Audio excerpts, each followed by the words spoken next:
Hello hi आदाब अस्सलाम वालेकुम, welcome back to my channel. तो फिर से मेरे माइंड में कुछ बहुत सारी चीज़ें चल रही थी, तो मैंने सोचा आप लोगों से शेयर करूं। अभी तो रात के बज रहे हैं ऑलमोस्ट 12 साढ़े 12 बज रहा। तो मुझे नींद नहीं आ रही थी, तो मैंने सोचा आप लोगों से कुछ शेयर किया जाए। एक्चुअली बात यह है कि अभी जो न्यूज़ में जो चीज़ें आ रही हैं डॉक्टर्स के लेके जो हड़ताल चल रही है पूरे देश में, आपने सुना होगा। आई थिंक अगर न्यूज़ देख रहे हो तो आपको पता होगा कि क्या चीज़ें चल रही हैं। और बात करें एक लड़की की और एक औरत की, तो वो कहीं भी सेफ़ नहीं है। चाहे वो एक छोटी बच्ची हो, चाहे वो एक बड़ी लड़की हो, चाहे वो एजुकेटेड हो या एजुकेटेड हो, चाहे वो एक इंजीनियर हो या डॉक्टर हो या एक बहुत ही आम लड़की हो, कहीं भी सेफ़ नहीं है। तो चलिए बात करती हूँ मैं इसी मेन टॉपिक के बारे में, जो बहुत ही सेंसिटिव और बहुत सीरियस। आज मैं कोई बहुत सीरियस टॉपिक पे बात करने जा रही हूँ, जो कि वो होना भी चाहिए और सबको इसके लिए जागरूक भी होना चाहिए। सिर्फ कैंडल मार्च निकालने से कुछ भी नहीं होगा, सीरियसली बहुत बड़ा एक्शन लेना होगा। अगर सब लोग इस चीज़ के लिए सपोर्ट करें और सब लोग एक हों, तो जस्टिस मिलना चाहिए उस ट्रेनी डॉक्टर को, जो कि वे बहुत ही उनके साथ पहले तो रेप किया गया, फिर उनको बहुत ही बेदर्दी से उनको मार दिया गया।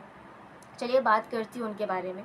तो कोलकाता की है ये, जो एक डॉक्टर हैं, ट्रेनी डॉक्टर, जो कि बहुत अपने शिद्दत से और मेहनत से उन्होंने डॉक्टर मेडिकल की पढ़ाई की। और वो आरजे कर मेडिकल कॉलेज है और हॉस्पिटल है, जो एक गवर्नमेंट हॉस्पिटल है, जिसमें वो एक ट्रेनी डॉक्टर के एज अ वहाँ पे वो अपॉइंटेड थी।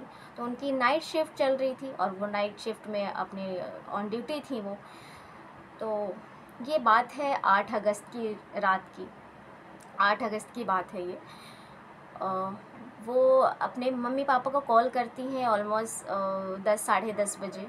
और फिर उसके बाद अपने मम्मी पापा से बात करती हैं और अच्छे से बात किया, जैसे नॉर्मली अपने पेरेंट्स को सब कॉल करते हैं अगर कहीं बाहर होते हैं, तो कि मैं ठीक हूँ और मैं खाना खाने जा रही हूँ और एक बार राउंड अप पे जाऊँगी, उसके बाद मैं आराम से फ्री होकर आपको कॉल करती हूँ। उनके पेरेंट्स बोलते हैं ठीक है, और फिर वहाँ से वो चली जाती हैं खाना खाने अपने जूनियर्स के साथ कैंटीन में।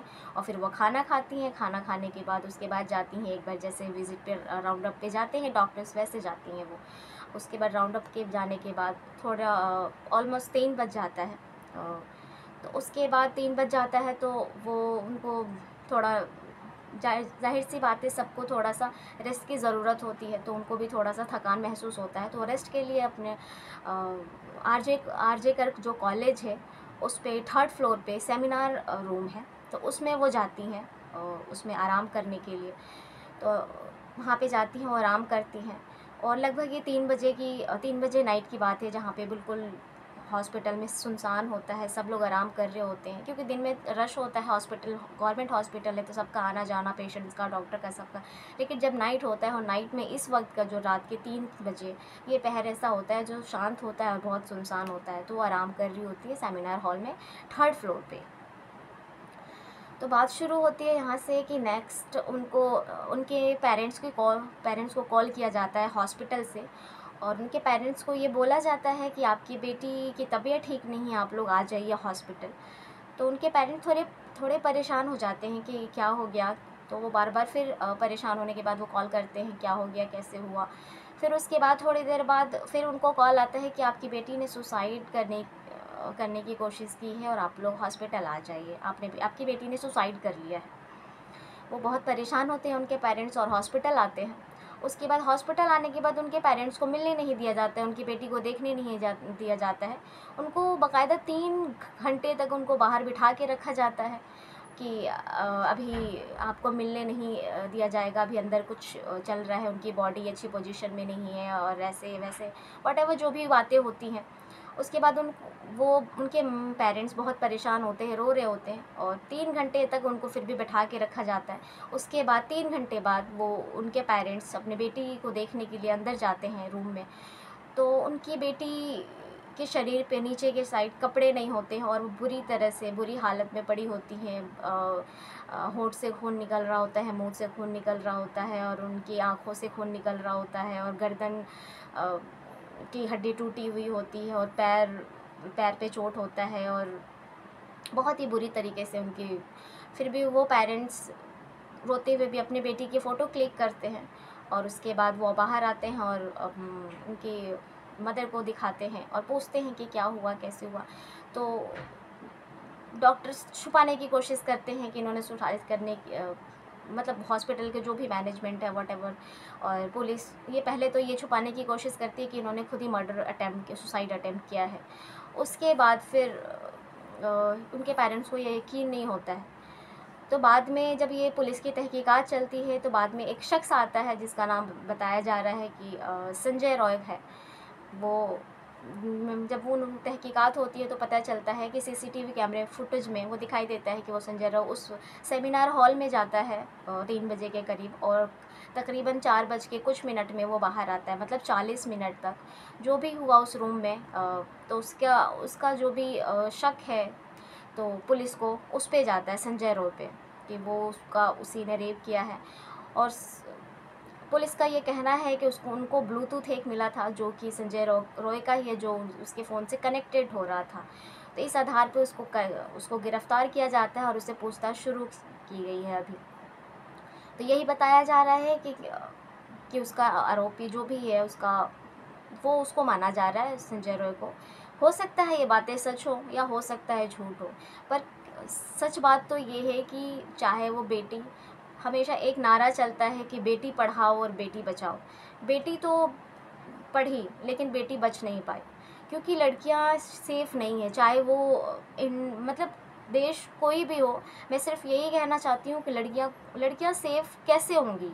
अगर डॉक्टर हो, अगर एज अ डॉक्टर वो वहाँ नाइट ड्यूटी पर अपॉइंट थी, अगर वो हॉस्पिटल में हो के सेफ़ नहीं है तो फिर कहाँ होंगी सेफ़? मतलब अपने घरों में लड़कियां सेफ़ ना रहें, मतलब सिर्फ अपने पेरेंट्स के साथ या अपने घर में सेफ़ रहें। अगर घर से बाहर निकलती हैं, चाहे वो छोटी बच्ची हो, चाहे वो बड़ी हो, चाहे वो पढ़ी लिखी हो या डॉक्टर हो या इंजीनियर हो या व्हाटएवर कोई भी हो, कहीं भी जाने के बाद अगर लड़कियां सेफ़ नहीं है तो फिर घर से बाहर निकलने के लिए लड़कियां 10 बार सोचेंगी, 10 बार नहीं, उनके पेरेंट्स भी सोचेंगे अपनी लड़कियों को भेजें ना भेजें, क्योंकि उनके पेरेंट्स इतने सपने देख के, जिन डॉक्टर की मैं बात कर रही हूँ, ट्रेनी डॉक्टर जो आरजे कर कॉलेज में जो हॉस्पिटल है गवर्नमेंट कॉलेज जिसमें वो अभी ड्यूटी कर रही थी, वो ट्रेनी डॉक्टर थी, कितने सपने देखे होंगे उनके पेरेंट्स ने, कितनी कितनी उम्मीदें लगाई होंगी, और उन्होंने कितनी शिद्दत और मेहनत से उन्होंने पढ़ाई की होगी मेडिकल की। उसके बाद वो एक ट्रेनी डॉक्टर एज अपॉइंट की गई हैं वहाँ पे, की गई थी, और उसके बाद इनके साथ ऐसा हादसा हो जाता है। किसको पता था कि वो एक ड्यूटी पे हैं और ड्यूटी के साथ उनके साथ ऐसा हादसा हो जाए और वो अपनी ज़िंदगी से हाथ धो बैठेंगी। इसका ज़िम्मेदार चाहे वो संजय रॉय हो या हॉस्पिटल का मैनेजमेंट हो या डीन हो, व्हाटएवर कोई भी हो, बट कैंडल मार्च अभी पूरी दुनिया में हर जगह, चाहे वो दिल्ली हो, चाहे वो मुंबई हो, चाहे वो कोलकाता हो, चाहे वो कोई भी सिटी हो, हर जगह डॉक्टर्स बड़े बड़े डॉक्टर्स इस पे प्रोटेस्ट पे बैठे हुए हैं, कैंडल मार्च निकाला जा रहा है हर जगह। सब लोग पूरी अभी इस टाइम पे पब्लिक सब लोग जस्टिस मांग रही है। तो क्या ये जस्टिस होगा या फिर सिर्फ कैंडल मार्च तक ही रह जाएगा? ये आवाज़ है, ये कुछ दिनों के लिए है, या यहीं थम जाएगी या यहीं रुक जाएगी? क्योंकि हर बार यही होता है कि एक लड़की की रेप होता है, फिर कुछ टाइम तक उसकी बातें होती हैं सोशल मीडिया पे, खूब चर्चा होती है, लोग बड़ी बड़ी बातें करते हैं, इवन उनके घर वाले जस्टिस मांग रहे होते हैं, हर जगह चीज़ें होती है, फिर कुछ वक्त के बाद वो चीज़ें दब जाती हैं और सब फिर ख़त्म हो जाता है, फिर सब अपनी अपनी ज़िंदगी में वही जैसे स्टार्ट सबकी ज़िंदगी है वैसे चलती रहती है। लेकिन जिन्होंने अपनी बेटी को खो दिया वो वापस नहीं आ सकती। उन्होंने इतनी मेहनत से जो यहाँ तक पहुँची थी, अब वो सारे सपने ख़त्म हो गए, वो लड़की ख़त्म हो गई, उनके पेरेंट्स की एक बेटी चली गई। क्या मिला इन सब चीज़ से? जो गुनहगार है, जिसको जो संजय रॉय है, उसको सब लोग बोल रहे हैं कि ये इसी ने किया है, व्हाटएवर, उसको क्या क्रिमिनल समझ रहे हैं या क्या समझ रहे हैं, जो भी अगर ऐसा है कि वही है या फिर इसमें कोई भी इन्वॉल्व है। सबसे बड़ी बात है कि जो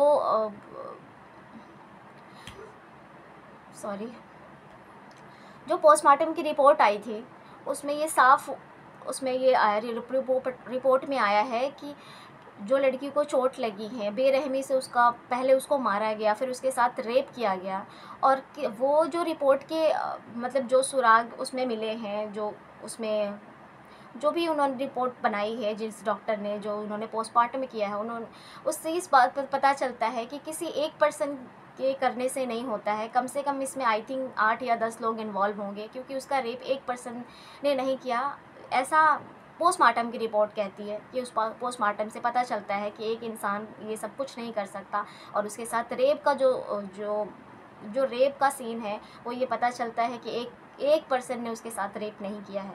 तो हम तो सिर्फ अभी सुन रहे हैं बातें, और जितनी चीज़ें चल रही हैं हम सिर्फ वेट कर रहे हैं जस्टिस का। अगर जस्टिस होता है तो बहुत अच्छी बात है, नहीं तो हर बार एक नई लड़की, जैसे निर्भया कांड हो गया, जैसे बहुत सारी लड़कियां जो हर बार रेप केसेस होते हैं। इवन ये तो डॉक्टर्स का आरजे कॉलेज जो बहुत बड़ा है हॉस्पिटल जो कोलकाता का, तो इसलिए ये पब्लिक में आ गया, पूरी दुनिया में भी चर्चा हो रही, पूरी दुनिया में नहीं, इंडिया में और भी जहाँ पे भी लोग देख रहे हैं। लेकिन जो छोटे छोटे शहरों में, जो छोटे छोटे गलियों में या फिर छोटे छोटे गाँव में जो चीज़ें होती हैं, या तो वहीं दब जाती हैं या ऊपर तक नहीं आ पाती, या किसी को पता भी नहीं चलता। बट ऐसे बहुत सारे केसेस हैं जो पता भी नहीं चलता कि क्या हो रहा है। कुछ चीज़ें हैं जो किसी किसी केसेस में जो ऊपर आ जाती हैं। जैसे अभी ये ट्रेनी डॉक्टर हैं, इनके पेरेंट्स हाई कोर्ट तक गए हैं, तो ये चीज़ें बाहर निकल के आई हैं, और फिर सब लोग इस चीज़ से अवेयर हुए हैं, और कैंडल मार्च निकल रहा है, सब लोग इकट्ठे होकर आवाज़ उठा रहे जस्टिस के लिए। तो आई होप कि आप लोगों को ये समझ आए। मेरा मैसेज देने का, सिर्फ आप लोगों को बताने का यही था कि अगर ये सच है तो ठीक, जितना हो सके आप लोग इस चीज़ को, आप लोग खुद अवेयर हो और लोगों को भी जागरूक करो। और सबसे बड़ी बात मैं इस वीडियो को बनाने का सिर्फ एक मकसद है, किसी को हर्ट करने का या दुख पहुंचाने का नहीं है। सिर्फ ये है कि लड़कियां अवेयर हो जाओ, और हर जगह, चाहे वो हॉस्पिटल हो, चाहे वो कॉलेज हो, चाहे वो बाहर कहीं भी जाओ आप, तो एटलीस्ट सेफ़ रहो और किसी पे ट्रस्ट मत करो। और मैं तो सिर्फ ये कहूँगी, नाइट शिफ्ट जो डॉक्टर्स हो या कोई भी व्हाटएवर, कोई भी फील्ड हो, नहीं होना चाहिए उसमें। अगर ऐसी चीज़ें बार बार होती रही तो फिर तो नहीं होना चाहिए नाइट शिफ्ट। क्योंकि नाइट शिफ्ट में हम डॉक्टर्स हमारे लिए क्या हैं, मतलब हम ऊपर वाला अल्लाह पे, व्हाटएवर आप लोग जिसको भी मानते हैं, भगवान, गॉड, अल्लाह, ईश्वर, जिसको भी मानते हैं, हम अल्लाह को मानते हैं, आप लोग भगवान को मानते हैं, या फिर जो भी है जिसको मानते हैं, इंसान उस पर भरोसा करता है और उस पर उम्मीदें रखता है। उसके अलावा हम, जब हमें कुछ होता है तो उसके बाद हम डॉक्टर्स पे भरोसा करते हैं, क्योंकि वो हमारा इलाज करते हैं। हम सबसे पहले, हमें कुछ भी होता है, चाहे रात हो या दिन हो, हम भाग के डॉक्टर्स के पे जाते हैं, इसलिए क्योंकि वो हमारा इलाज करते हैं, हमें भरोसा है कि वो हम उससे ठीक हो जाएंगे। और अगर डॉक्टर्स ही सेफ़ ना रहें इसमें, और डॉक्टर्स ही को लोग ऐसे करें, या फिर लड़कियां, व्हाटएवर, लड़कियां या फिर डॉक्टर्स या किसी भी फील्ड में कोई भी, अगर वो सेफ़ ही ना रहें, तो फिर कोई भी नहीं चाहेगा कि मेरी बेटी डॉक्टर बने या इंजीनियर बने या किसी भी फील्ड में जाए।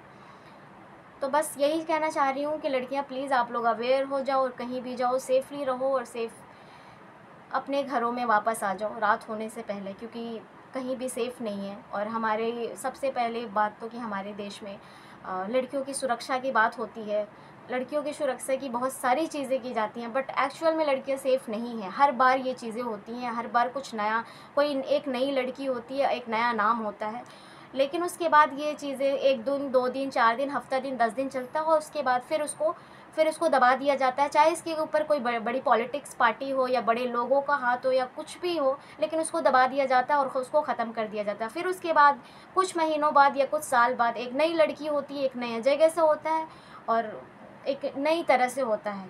तो प्लीज़ इस चीज़ को ख़त्म करो, और प्लीज़ एक दूसरे की इज़्ज़त करो, एक दूसरे से प्यार से रहो, और प्लीज़ ये रेप जैसी चीज़ें बिल्कुल भी ना हो, क्योंकि अगर ऐसी होते रहे तो कोई भी लड़की नहीं चाहेगा कि मेरी लड़की हो या बहन हो, क्योंकि कोई भी नहीं चाहता कि मेरी बेटी के साथ या किसी की बेटी के साथ ऐसा हो। अगर जो लोग मेरी बातों से रिलेट कर रहे हैं, समझ पा रहे हैं, तो प्लीज़ आप इस चीज़ के लिए अवेयर हो जाओ। आई होप आपको ये वीडियो पसंद आए। अगर पसंद आए तो प्लीज़ दूसरे के साथ भी शेयर कीजिए, और जितना हो सके जस्टिस के लिए एक दूसरे का सपोर्ट कीजिए। आई होप आप लोगों को पसंद आए, तो प्लीज़ वीडियो को लाइक कीजिए, सब्सक्राइब कीजिए, और एक दूसरे से शेयर कीजिए। फ़िलहाल के लिए इतना ही, मिलते हैं फिर अगले वीडियो में। तब तक के लिए दुआ में याद रखिएगा। अल्लाह हाफ़िज़, बाय बाय, टेक केयर।